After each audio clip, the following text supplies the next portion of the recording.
বিশেষ করে এই ঠাকুরগাঁ জেলার সহ আশেপাশের এলাকার উপস্থিত প্রিয় ভাই ও বোনেরা, আসসালামু আলাইকুম।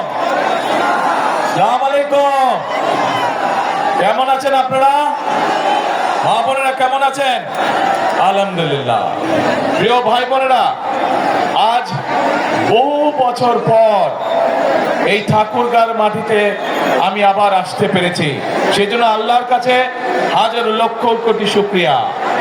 আপনাদের নিশ্চয়ই মনে আছে, আগে প্রায় প্রতি বছর শীতের সময় আমি এই ঠাকুরগাঁও অঞ্চলে আসতাম, পঞ্চগড় এলাকায় আসতাম, বিভিন্ন গ্রামে যেতাম, উপজেলাগুলোতে যেতাম, পৌরসভাগুলোতে যেতাম। দুস্থ মানুষ, বয়স্ক মুরব্বী যারা আছেন, মা বোনেরা ছিলেন, দুস্থ নারী যারা, তাদের জন্য শীতের সময় গরম কাপড় কম্বল নিয়ে আমরা হাজির হতাম এবং হাজার হাজার মানুষের কাছে চেষ্টা করতাম সেই গরম কাপড় পৌঁছে দিতে, যাতে তারা শীত থেকে নিজেদেরকে রক্ষা করতে পারে। প্রিয় ভাই বোনেরা, আজ আবারও সেই ঠাকুরগাঁর মাটিতে আমি এসে আপনাদের সামনে দাঁড়িয়েছি। আজ এসেছি আপনাদের সামনে ভিন্ন একটি পরিস্থিতি বা ভিন্ন প্রেক্ষাপটে।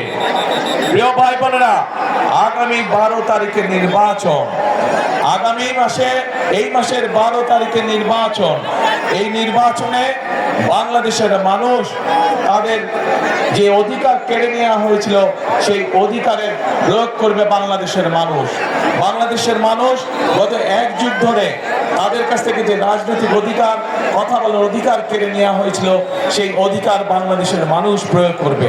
প্রিয় ভাই বোনের, এই মাঠের মধ্যে যে লক্ষ লক্ষ মানুষ আপনারা আজকে উপস্থিত হয়েছেন, এই মঞ্চের পাশে ছোট্ট একটি মঞ্চ আছে যেখানে কয়েকজন মানুষ বসে আছেন। এই মানুষগুলো গত 15 বছরে বিভিন্নভাবে গুম খুন অত্যাচারে নির্যাতন হয়েছে তাদের স্বজনরা, সেই অত্যাচার নির্যাতিত পরিবারের সদস্যরা বসে আছেন। যে মানুষগুলো আজ এখানে বসে আছেন, তারা তাদের যে স্বজনদেরকে হারিয়েছেন বিগত এক যুগ ধরে, সেই স্বজনেরা এই বাংলাদেশের মানুষের ভোটের অধিকার প্রতিষ্ঠিত করার জন্য, এই বাংলাদেশের মানুষের কথা বলার অধিকার প্রতিষ্ঠিত করার জন্য নিজেদের জীবনকে উৎসর্গ করেছে। নিজেরা বিভিন্নভাবে অত্যাচারিত হয়েছে, নির্যাতিত হয়েছে। প্রিয় ভাই বোনেরা, আজ বাংলাদেশের মানুষের কাছে, আজ বাংলাদেশের মানুষের সামনে সেই হারিয়ে যাওয়া যে অধিকার, সেই অধিকার প্রয়োগ করার সময় এসেছে। প্রিয় ভাই বোনেরা, 12 তারিখে নির্বাচন হবে। ভাই, এখানে বিজিবি সদস্যবৃন্দ যারা আপনারা হুইসেলিং করছেন, দয়া করে হুইসেলিংটা বন্ধ করে দেন। আপনার হুইসেলিংটা বন্ধ করে দেন। হ্যাঁ, বসো বসো বসো বসো, কথা শোনো। এই হুইসেলিংটা বন্ধ করে দেন, হুইসেলিংটা বন্ধ করে দেন, হুইসেলিংটা বন্ধ করে দেন, তাহলে সবাই সুস্থ। এই যে প্রিয় ভাই বোনেরা, এই যে মানুষগুলো যারা জীবন দিয়েছে, যারা বিভিন্ন অত্যাচারে নির্যাতিত হয়েছে, তাদের সেই মূল্যায়নকে কখনো বৃথা দিতে দেওয়া যায় না। এবং এইবারকার নির্বাচন শুধু দেশের জনপ্রতিনিধি নির্বাচিত করার নির্বাচন নয়, এবারকার নির্বাচন হবে আমাদের দেশকে পুনর্গঠন করার নির্বাচন। গত এক যুগ ধরে বাংলাদেশের মানুষ তাদের যেমন রাজনৈতিক অধিকারকে প্রয়োগ করতে পারে নাই, তারা কথা বলার স্বাধীনতা পায় নাই, ঠিক একইভাবে বাংলাদেশের মানুষ তাদের অর্থনৈতিকভাবে প্রতিষ্ঠিত হওয়ার অধিকার থেকে অনেক পিছিয়ে গিয়েছে। দেশে সঠিক পরিমাণে আমাদের তরুণদের, যুবকদের যে কর্মসংস্থানের ব্যবস্থা হওয়ার দরকার ছিল, সেই ব্যবস্থা হয়নি।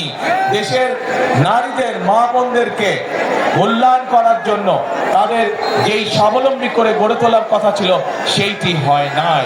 দেশের যুবকদেরকে প্রশিক্ষণের মাধ্যমে দক্ষ শ্রমিক হিসেবে গড়ে তোলার করা উচিত ছিল, সেই কাজটি হয় নাই। দেশের কৃষকদের অর্থনৈতিক মেরুদণ্ড সহযোগিতা করার জন্য, অর্থনৈতিকভাবে সহযোগিতা করার জন্য যে সহযোগিতা করা উচিত ছিল, সেই কাজটিও করে নাই বিগত স্বৈরাচার সরকার। প্রিয় ভাই বোনেরা, আজ সময় সময় এসেছে আমরা 12 তারিখের নির্বাচনে যেমন জনগণের প্রতিনিধিকে নির্বাচিত করব, একইভাবে আমরা দেশ পুনর্গঠনের কাজে হাত দেব। প্রিয় ভাই বোনেরা, বাংলাদেশে অর্ধেক জনসংখ্যা হচ্ছে নারী। এই নারীকে যদি আমরা আমাদের কর্মের সাথে সম্পৃক্ত করতে না পারি, তাহলে কোনোভাবেই দেশকে এগিয়ে নিয়ে যাওয়া সম্ভব না। সেই জন্যই আপনারা দেখেছেন দেশনেত্রী খালেদা জিয়া যখন দেশ পরিচালনার দায়িত্বে ছিলেন, তখন ইনি বাংলাদেশের মেয়েদের শিক্ষা ব্যবস্থাকে বিনামূল্যে করে দিয়েছিলেন। আজ বাংলাদেশের হাজারো লক্ষ কোটি নারী শিক্ষার আলোয় আলোকিত হয়েছে, কিন্তু এই নারী, এই মা বোনদেরকে আমরা অর্থনৈতিকভাবে স্বাবলম্বী করে গড়ে তুলতে চাই। এবং সেজন্যই আমরা চাই যে এই যে বাংলাদেশের প্রত্যেকটি ঘরে ঘরে গৃহিণী যারা আছেন, যারা ঘরের কর্ত্রী, তাদের কাছে আমরা ফ্যামিলি কার্ড পৌঁছে দিতে চাই, প্রত্যেকটি ঘরে প্রত্যেকটি নারীর কাছে। এই ফ্যামিলি কার্ডের অধিকার হবেন এই দেশের মায়েরা, এই ফ্যামিলি কার্ডের অধিকার হবেন এই দেশের নারীরা। এবং এই ফ্যামিলি কার্ডের মাধ্যমে আমরা প্রত্যেকটি নারীর কাছে তার সংসার যাতে উনি স্বাচ্ছন্দ্যে পরিচালনা করতে পারেন, তার জন্য আমরা একটি প্রতি মাসের সহযোগিতা তার কাছে পৌঁছে দিতে চাই। প্রিয় ভাই বোনেরা, এই ফ্যামিলি কার্ডের মাধ্যমে আমাদের দেশের নারীরা ধীরে ধীরে অর্থনৈতিকভাবে স্বাবলম্বী হয়ে উঠবে। আমরা শুধু নারীদেরকেই সহযোগিতা করতে চাই না, একই সাথে আমরা আমাদের কৃষক ভাইদের পাশেও দাঁড়াতে চাই, সহযোগিতার হাত নিয়ে। কৃষক ভাইদের জন্য আমরা কৃষি কার্ড নামে একটি কার্ড সকলের কাছে পৌঁছে দিয়ে দিতে চাই, যেই কার্ডের মাধ্যমে কৃষক ভাইরা সহজে ঋণ গ্রহণ করতে পারবে, যেই কার্ডের মাধ্যমে আমরা কৃষক ভাইদের কাছে সহজেই তাদের কাছে তাদের প্রয়োজনীয় সার, কীটনাশক ঔষধ, ফসলের বীজ আমরা তাদের কাছে পৌঁছে দিতে চাই। প্রিয় ভাই বোনেরা, শুধু এটি নয়, আমরা সিদ্ধান্ত গ্রহণ করছি 12 তারিখের নির্বাচনে বাংলাদেশের মানুষ ধানের শীষকে নির্বাচিত করলে, ধানের শীষের প্রার্থীকে নির্বাচিত করলে সারা বাংলাদেশে 10,000 টাকা পর্যন্ত যে কৃষি ঋণ আছে, সেই কৃষকদের সেই 10,000 টাকা পর্যন্ত কৃষি ঋণ আমরা মওকুফ করতে চাই। সকল কৃষকের 10,000 টাকা পর্যন্ত কৃষি ঋণ ইনশাআল্লাহ আমরা মওকুফ করতে চাই। শুধু তাই নয়, প্রিয় ভাই বোনেরা, যে ক্ষুদ্র ঋণ বিভিন্ন এনজিও থেকে, রেজিস্টার্ড এনজিও থেকে বিভিন্ন মানুষ, দোস্ত মানুষ বিভিন্ন সময় যে ক্ষুদ্র ঋণ গ্রহণ করেছে সমগ্র বাংলাদেশে, কৃষক, জেলে সহ বিভিন্ন শ্রেণী পেশার মানুষ, সেই ক্ষুদ্র ঋণও আমরা সরকারের পক্ষ থেকে, জনগণের হয়ে সরকারের পক্ষ থেকে আমরা পরিশোধ করতে চাই, যাতে করে এই ঋণের বোঝা থেকে সাধারণ মানুষ রক্ষা পেতে পারে, নিজেদেরকে রক্ষা করতে পারে। প্রিয় ভাই বোনেরা, আমাদের এই উত্তরাঞ্চল, এই ঠাকুরগাঁ, এই দিনাজপুর, পঞ্চগড় কৃষি প্রধান দেশ, এই সমগ্র উত্তরাঞ্চল আমরা চাই এই এলাকাগুলোতে আমাদের এলাকার মানুষ যাতে কর্মসংস্থানের ব্যবস্থা হয়, যাতে মানুষ চাকরি বাকরি করে স্বাচ্ছন্দ্যে থাকতে পারে। সেই জন্য আমরা সিদ্ধান্ত গ্রহণ করেছি যে কৃষকদের পাশে যেমন আমরা দাঁড়াবো, কৃষি কার্ড নিয়ে কৃষি লোন যেরকম আমরা মওকুফ করব, ঠিক একইভাবে আমরা এই এলাকাকে কৃষি নির্ভর শিল্প আমরা এখানে বিকশিত করব। যে কৃষির সাথে সম্পর্কিত যত শিল্প আছে, সেই সকল শিল্প কলকারখানা আমরা এই সমগ্র এলাকার মধ্যে গড়ে তুলতে চাই, যাতে করে এই এলাকার মানুষের কর্মসংস্থান হয়। শুধু তাই নয় প্রিয় ভাই বোনেরা, শুধু তাই নয়, এই এলাকায় বহু তরুণ যুবক সদস্য আছে, যুব সমাজের সদস্য আছে, যাদের কাছে শিক্ষার আলো আছে, কিন্তু তারা বেকার হয়ে বসে আছে। সেই জন্য আমরা সিদ্ধান্ত গ্রহণ করেছি যে আমরা এই এলাকার তরুণদেরকে, এই এলাকার যুবকদেরকে সঠিকভাবে বিভিন্ন বিষয় ট্রেনিং প্রদান করতে চাই। সেটা কৃষিতে হোক, সেটা যন্ত্রাংশে হোক, সেটা বিভিন্ন বিষয় হোক না কেন, আমরা আমাদের যুবকদেরকে, তরুণদেরকে ট্রেনিং দিয়ে দক্ষ শ্রমিক গড়ে তুলতে চাই, যাতে করে তারা তাদের নিজেদের এলাকায় হোক অথবা বিদেশে কর্মসংস্থানের ব্যবস্থা করে যেতে পারে। প্রিয় ভাই বোনেরা, আমরা দেশকে সামনের দিকে এগিয়ে নিতে চাই। আমরা আন্দোলন করেছি, আমরা সংগ্রাম করেছি, জনগণকে সাথে নিয়ে, দেশের মানুষকে সাথে নিয়ে আমরা এখন দেশকে পুনর্গঠন করতে চাই। আমরা আমাদের দেশকে খাদ্যে স্বাবলম্বী করে গড়ে তুলতে চাই। আমরা আমাদের বেকারদের কর্মসংস্থানের ব্যবস্থা করতে চাই। আমরা আমাদের মা বোনদেরকে, সমগ্র বাংলাদেশে আমাদের মা বোনদেরকে শিক্ষিত এবং তার পাশাপাশি অর্থনৈতিকভাবে স্বাবলম্বী করে গড়ে তুলতে চাই। কিন্তু প্রিয় ভাই বোনেরা, এই কাজগুলো যদি করতে হয় তাহলে এই দেশের যে মালিক, এই দেশের মালিক কারা বলেন তো? কারা মালিক? জনগণ হচ্ছে এই দেশের মালিক। সেই জনগণের, সেই মালিকের সহযোগিতা ছাড়া আমাদের পক্ষে এই কাজগুলো সম্ভব নয়। এবং সেই জন্যই আজকে এই মঞ্চে দাঁড়িয়ে আমি আপনাদের কাছে আপনাদের সহযোগিতা চাচ্ছি, আপনাদের সমর্থন চাচ্ছি, আপনাদের কাছে ধানের শীষের জন্য ভোট চাইছি, যাতে করে যেই পরিকল্পনার কথা আপনাদের সামনে আমি তুলে ধরলাম সেই পরিকল্পনাগুলো যেন আমরা দেশের জন্য, দেশের মানুষের জন্য বাস্তবায়ন করতে চাই। কে ভাইরা, মা বোনেরা, আপনাদের সমর্থন কি আমরা পাচ্ছি ধানের শীষ? ইনশাআল্লাহ। প্রিয় ভাই বোনেরা,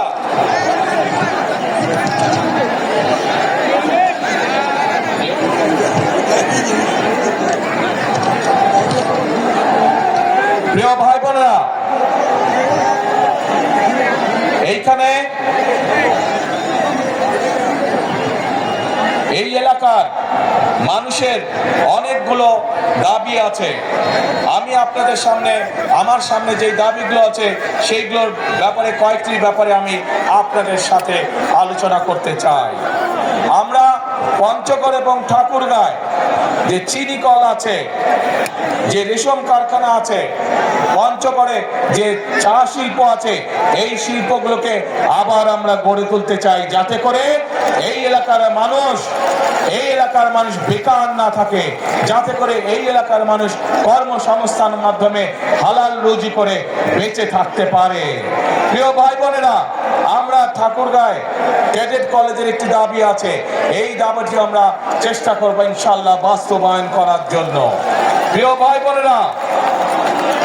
ভাই বোনেরা, আগেই বলেছি আমি যে স্থানীয় যে কৃষিজাত পণ্য আছে, এই পণ্যগুলো অনেক সময় কৃষক ভাইদের জন্য সমস্যা হয়ে যায়, এই পণ্যগুলোকে তারা ঠিকভাবে প্রিজার্ভ করতে পারে না। সেই জন্য এই সমগ্র এলাকায়, ঠাকুরগাঁ সহ, পঞ্চগড় সহ, দিনাজপুর এলাকায় আমরা বিভিন্ন জায়গায় যেখানে যেখানে প্রয়োজন আমরা কৃষকদের উপযোগী করে হিমাগার তৈরি করতে চাই, যেন তারা তাদের উৎপাদিত পণ্য সঠিকভাবে সংরক্ষণ করতে সক্ষম হতে পারে। প্রিয় ভাই বোনেরা, এই এলাকায় বহু শিক্ষিত যুবক আছে যারা আইটিতে কাজ করে থাকে। সেই জন্য আমরা এই এলাকায় কৃষিকে যেরকম জোর দিব, কৃষির সাথে সম্পর্কিত শিল্প কারখানা যেমন গড়ে তুলব, একইভাবে যারা আইটিতে কাজ করে তাদের জন্য আইটি পার্ক বা আইটি হাব আমরা গড়ে তুলতে চাই, যাতে এলাকার ছেলেরা এলাকা থেকেই তারা তাদের কর্মসংস্থানের ব্যবস্থা করতে পারে। প্রিয় ভাই বোনেরা, এখন প্রিয় ভাই বোনেরা,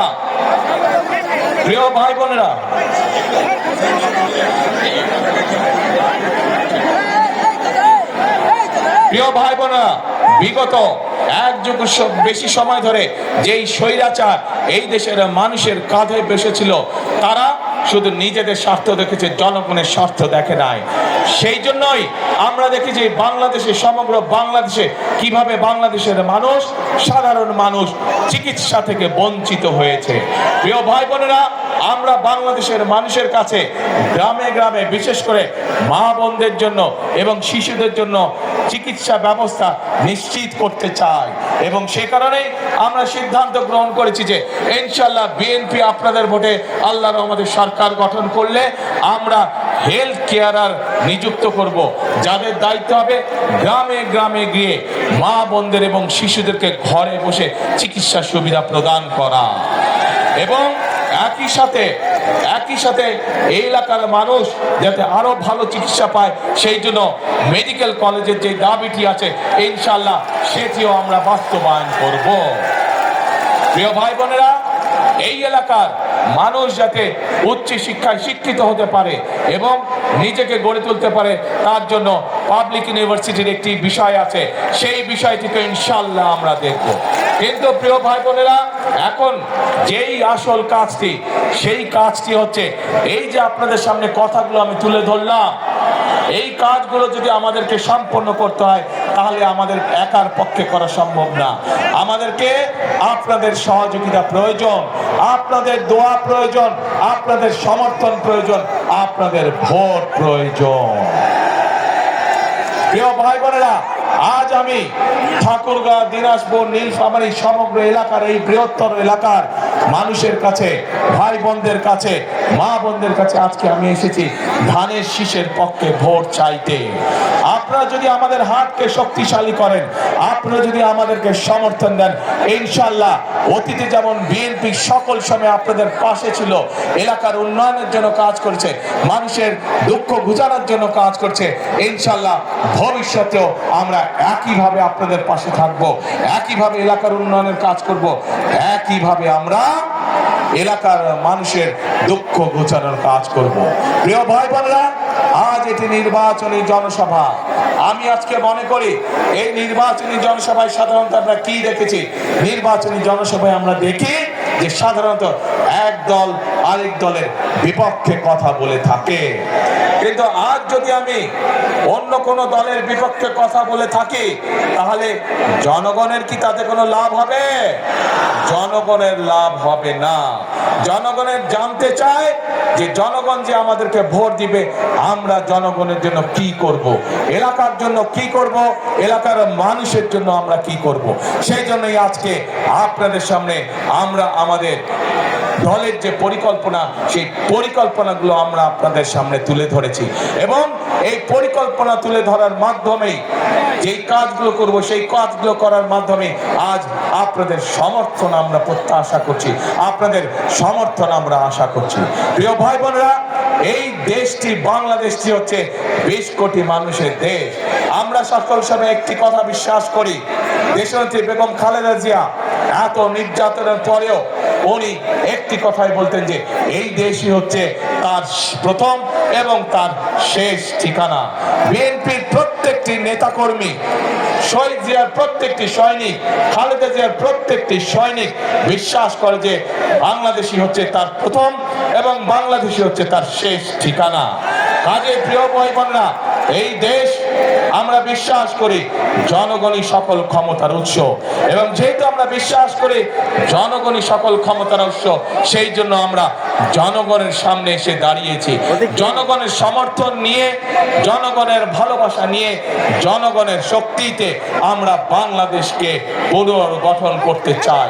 যেই বাংলাদেশে সাধারণ মানুষ, খেতে খাওয়া মানুষ নিরাপদে রাস্তায় চলাচল করতে পারবে, যেই বাংলাদেশে সাধারণ মানুষ নিরাপদে ব্যবসা বাণিজ্য চাকরি বাকরি করতে পারবে, যেই বাংলাদেশে মা বোনেরা নিরাপদে কর্মসংস্থানের ব্যবস্থা করতে পারবে, নিরাপদে পথে চলাচল করতে পারবে, যেই বাংলাদেশের শিশুরা, ভবিষ্যৎ প্রজন্মরা তাদের শিক্ষা ব্যবস্থা সুন্দরভাবে তৈরি করতে পারবে, যাতে করে তারা মানুষ হয়ে গড়ে উঠতে পারে, যেই বাংলাদেশে তরুণ সমাজেরা, যুব সমাজের সদস্যরা তাদের লেখাপড়ার পরে কোনো না কোনো একটি কর্মসংস্থানের ব্যবস্থা করতে পারবে, তাদেরকে বেকার থাকতে হবে না। যেই বাংলাদেশে আমরা এমন একটি বাংলাদেশ চাই, যে বাংলাদেশে মানুষ অন্তত ন্যূনতম চিকিৎসা ব্যবস্থা থেকে, চিকিৎসা সুবিধা থেকে বঞ্চিত হবে না। প্রিয় ভাই বোনেরা, এইরকম যদি একটি বাংলাদেশ আমরা গড়ে তুলতে চাই, তাহলে আপনাদের প্রত্যেকটি মানুষের সহযোগিতা আমাদের প্রয়োজন, সমর্থন আমাদের প্রয়োজন। প্রিয় ভাই বোনেরা, আপনারা কি এরকম বাংলাদেশ গড়তে চান? কারা কারা এরকম বাংলাদেশ গড়তে চান? তাহলে প্রিয় ভাই বোনেরা, আমাদের কাজ একটি, কথা একটি, সেই কাজ এবং সেই কথা হলো করব কাজ। কি ভাই, করব কাজ, গর্ব দেশ, সবার আগে বাংলাদেশ। প্রিয় ভাই বোনেরা, আমরা আন্দোলন করেছি, আমরা ৭১ সালে যুদ্ধ করেছি, আমরা এই দেশকে স্বাধীন করেছি।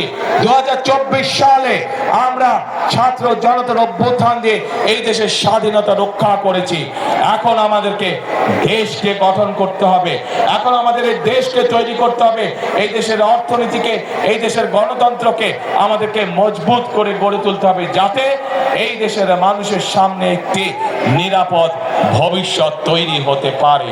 প্রিয় ভাই বোনেরা, ৭১ সালে আমরা যখন যুদ্ধ করে দেশ স্বাধীন করেছিলাম, তখন আমরা দেখিনি কে মুসলমান, কে বৌদ্ধ, কে হিন্দু, কে খ্রিস্টান। আমরা 2024 সালের গণ অভ্যুত্থানের জন্য যখন রাজপথে সারা বাংলাদেশের মানুষ নেমে এসেছিল স্বৈরাচারের বিরুদ্ধে, আমরা দেখিনি কে মুসলমান, কে হিন্দু, কে বৌদ্ধ, কে খ্রিস্টান। প্রিয় ভাই বোনেরা, এই দেশে হাজার বছর ধরে প্রত্যেকটি ধর্মের মানুষ আমরা শান্তিতে বসবাস করেছি। আগামী হাজার বছরেও আমরা চাই প্রত্যেকটি ধর্মের মানুষ শান্তিতে এই দেশে বসবাস করবে। যে যার যোগ্যতার ভিত্তিতে, যে যার মেধার ভিত্তিতে সামনের দিকে এগিয়ে যাবে। যে প্রত্যেককে বিচার করা হবে তার যোগ্যতা, তার মেধার ভিত্তিতে, ধর্ম দিয়ে কোনো বিচার করা হবে না তাকে। প্রিয় ভাই বোনেরা, সেই জন্য আসুন সেই রকম একটি বাংলাদেশ যদি গড়ে তুলতে হয়, তাহলে বিএনপি ইনশাআল্লাহ আপনাদের পাশে আছে। সেই রকম একটি যদি বাংলাদেশ গড়ে তুলতে হয়, বিএনপিকে বাংলাদেশের জনগণ তাদের পাশে সকল সময় পাবে। কাজে আসুন আমরা আমাদের সেই প্রত্যাশিত বাংলাদেশকে গড়ে তোলার জন্য আজকে এই জনসভায় শপথ নিই। এই জনসভা হোক আমাদের সেই শপথের জনসভা, যেই জনসভায় আমরা শপথ নিব আমরা আগামী দিনে একটি নিরাপদ বাংলাদেশ গড়ে তুলব, যে বাংলাদেশের সকল ধর্ম মতের মানুষ একসাথে কাজ করবে, একসাথে দেশকে আমরা গড়ে তুলব। প্রিয় ভাই বোনেরা,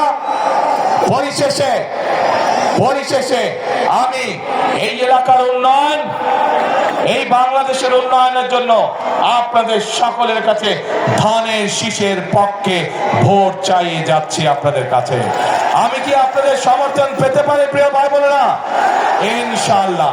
এবং এই যে আমার সাথে যে মানুষগুলো দাঁড়িয়ে আছেন, আপনাদের এলাকার সন্তান, এই মানুষগুলোর হাতে আমরা দলের পক্ষ থেকে ধানের শীষকে তুলে দিয়েছি। এই প্রত্যেকটি মানুষকে আপনারা 12 তারিখ পর্যন্ত দেখে রাখবেন। 12 তারিখে এরা নির্বাচিত হলে পরে তাদের দায়িত্ব হবে 24 ঘন্টা আপনাদেরকে দেখে রাখা, এই এলাকাকে দেখে রাখা, এই এলাকার মানুষকে দেখে রাখা। আমি কি এই মানুষগুলোকে আপনাদের হাতে দিয়ে যেতে পারি? ইনশাআল্লাহ। প্রিয় ভাই বোনেরা,